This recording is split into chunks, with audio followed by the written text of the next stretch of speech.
mulher virgem de 17 anos é crime, pessoal.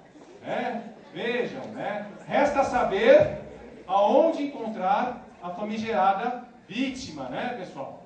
Pois é, né? É a evolução dos costumes, né? Aliás, certa feita, ao passar um final de semana na chácara de minha mãe, né? Mamãe veio me comunicar muito feliz: meu filho, as crianças vêm passar o final de semana conosco, né? Referidas crianças são os meus sobrinhos.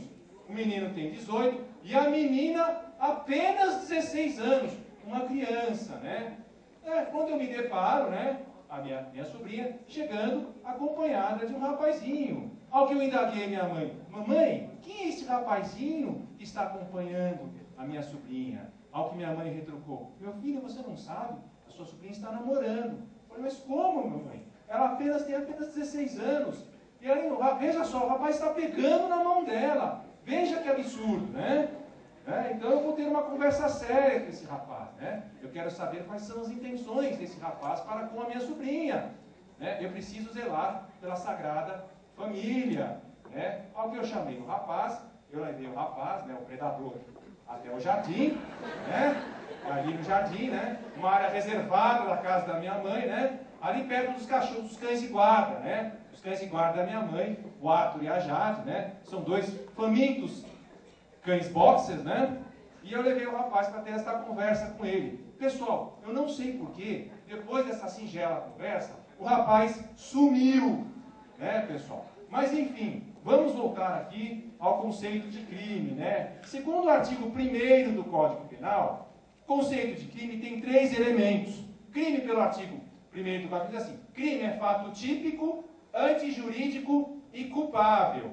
Por quê? Fato típico, pessoal. Típico significa escrito na lei, tipificado na lei. Ou seja, toda ação ou omissão de um agente que tiver escrito no Código Penal, tá certo? Ação ou omissão é considerado crime. Se está escrito na lei, se a minha ação, se eu agir de acordo com um fato descrito na lei, escrito no Código Penal, é considerado crime. Daí o conceito de fato típico. Típico significa escrito na lei. Fato típico, fato antijurídico. Por quê, pessoal? Porque o crime é considerado uma conduta antissocial. Tá certo? O que o criminoso faz, pessoal? Ele comete o quê? Uma transgressão, uma violação social. Tá certo? Por isso, daí a definição antijurídico. Significa uma conduta antissocial. Crime, fato típico, antijurídico e culpável.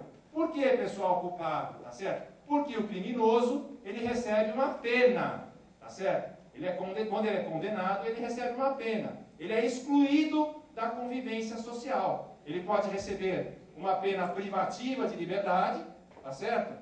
Seria a pena de prisão, ou uma medida de segurança, dependendo do caso, uma internação. Daí a culpa, quer dizer, o juiz verificando a culpa, tá certo? Verificando realmente que houve o resultado, ele aplica a pena. Daí, uma crítica que é feita ao nosso Código Penal de 1940, nós tivemos um caso recente, né, do Lindenberg, que foi condenado a 98 anos de prisão, e pelo nosso Código Penal, ele só vai cumprir 30, tá certo? Então aí a crítica que eu faço ao Código Penal. Eu vou dar e tem a questão também, pessoal, da intenção do agente, do resultado, tá certo? Para ficar considerado, para ser considerado crime, o agente precisa ter a intenção, né, o dolo, a intenção, e buscar o resultado. Eu vou dar um exemplo para vocês.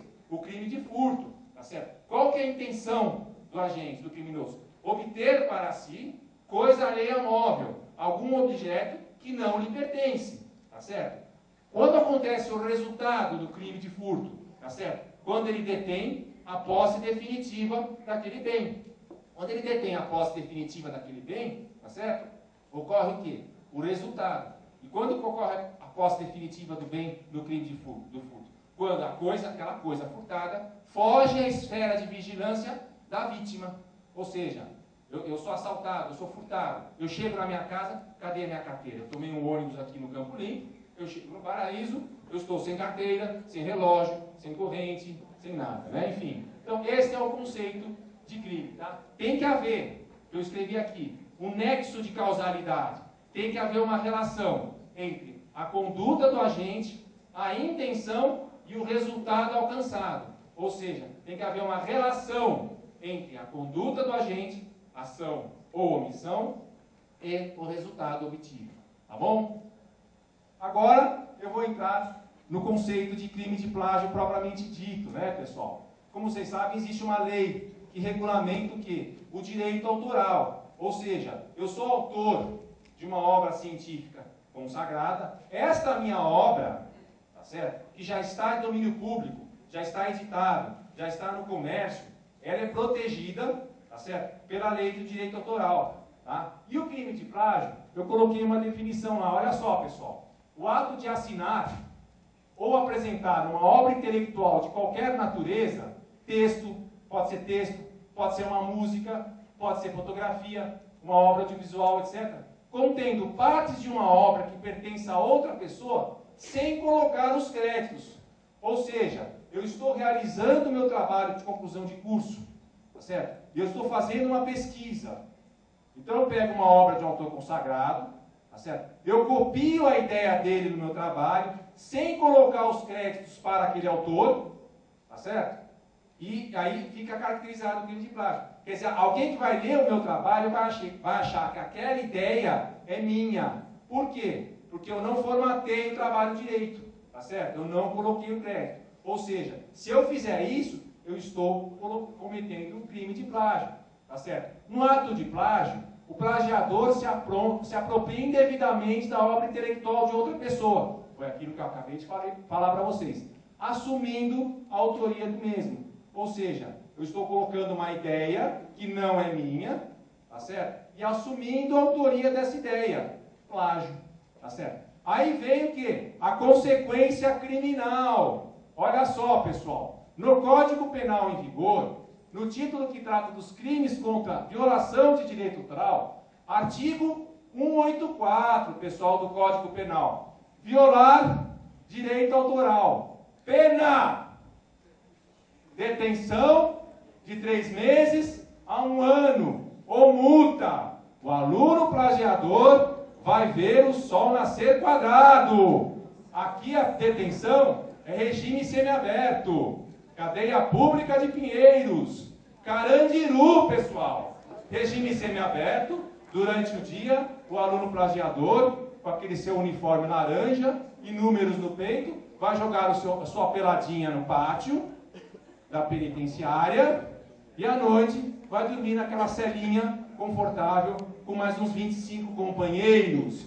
Né? Então, olha só. Detenção de 3 meses a 1 ano ou multa. Olha só. A conduta típica do crime de violação direitoral é ofender, infringir, transgredir o direito do autor. Tá? Olha só, o plagiário, aluno acadêmico, tenta iludir com sua conduta, a um só tempo, ao verdadeiro autor da obra fraudada, ou seja, a obra copiada, não é? Como também a quem é dirigido o seu trabalho, inclusive a coletividade. Por que eu coloquei coletividade aqui, pessoal? Não sei se vocês sabem, que a maioria dos trabalhos de conclusão de curso, sejam de graduação, sejam de pós-graduação, em nível de mestrado ou doutorado, geralmente esses trabalhos vão para onde? Para a biblioteca, para um acervo da universidade, tá certo? Então qualquer pessoa, sejam os alunos, sejam professores daquela universidade, vão ter acesso a esse trabalho, tá certo? Então ele está sendo, a pessoa que está ali naquele trabalho, está sendo iludido. Ele está achando que aquela ideia é do aluno que plagiou, tá certo? Então olha só como tudo, aqui irá absorvê-lo, ou seja, que irá ter acesso a esse trabalho. Aí eu coloco um conceito do professor Costa Neto. Assim com um S só, eu vou matar a minha secretária. Mas vamos prosseguir, né? Certamente o crime de plágio, pois é, eu só não mato a minha secretária, porque ela se chama, além de ela ser muito eficiente, o nome dela é Gisele. E qualquer semelhança física com aquela modelo famosa não é mera coincidência, viu, pessoal? Mas vamos voltar aqui, né? Certamente o crime de plágio representa o tipo de usurpação mais repudiado por todos, por sua malícia, sua dissimulação, por sua consciente e intencional má-fé em ser profissional. Quer dizer, o aluno sabe que ele está copiando a ideia de uma outra pessoa, né? Como se de sua autoria fosse. de obra intelectual, normalmente já só consagrada. O que é uma obra intelectual já consagrada, pessoal? São aqueles trabalhos acadêmicos, aqueles livros acadêmicos, né, que têm reiteradas edições, primeira, segunda, terceira, quarta edição. É uma obra que teve uma boa aceitação no mercado, teve uma boa aceitação no meio acadêmico, tá? Na qual aquela obra é dirigida. Tá? Então, olha só, que sabe ser sua do plagiário. Pessoal, veja como eu formatei aqui.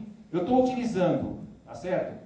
Para complementar a minha ideia, para enriquecer a minha ideia, eu estou utilizando, tá certo? Uma citação do professor Costa Neto. Veja que eu coloquei entre aspas, e aqui na nota de rodapé, vejam só, eu coloquei o nome do autor, o nome da obra e a editora, e o nome da edição. Tá vendo? Então, quem vai ler isso aqui sabe, tá vendo o númerozinho ali? Quer dizer, esta é a maneira correta de você formatar. Eu estou utilizando a ideia do professor Costa Neto para a minha palestra, tá certo? Só que eu estou atribuindo essa ideia ao autor original, tá certo? Agora tem uma outra questão que é mais grave ainda.